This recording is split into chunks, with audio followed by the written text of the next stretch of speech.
A small midweek crowd at Docklands for Melbourne's second game in 48 hours.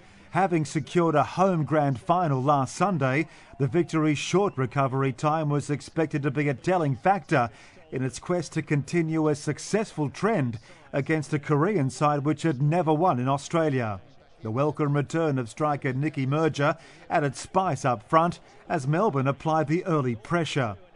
The Victory developed an early rhythm which had Seongnam Ilhwa's defence scurrying for answers, while the Koreans decided the only option was to launch missiles from long range.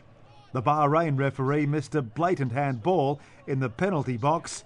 Robbie Cruz always a menace as Melbourne produced its best chance of the first half. Nicky Ward put his body on the line, but things got testy. Cruz not impressed with a late tackle. He lashed out at the Seongnam culprit, who returned the favour in kind. He's given him the goose. He's given him a goose.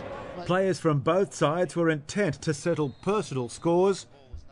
The quality of football became secondary when Cruz turned hitman, taking out both keeper and defender in the process.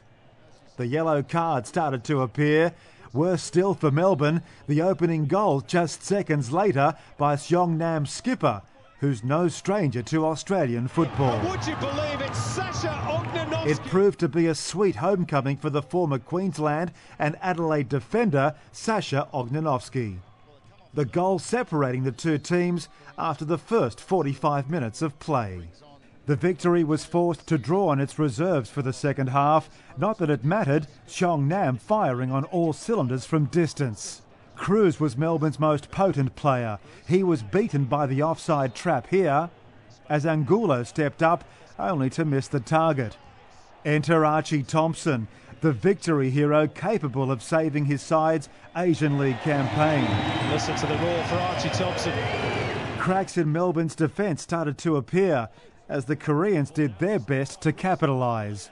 At the other end, signs of desperation were evident in search of the equaliser. Chances arrived from all angles, the Victory unconvincing in its forward approach.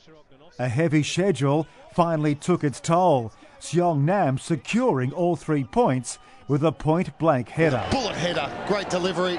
2-0 the final score. Seongnam moved to the top of Group E. When you win away, it's almost 6 points because they got to come and beat you at home. So, it's a valuable, very valuable win. For Melbourne, the focus now an A-League Grand Final on March 20, before the tough road to Japan against Frontale just 2 days later.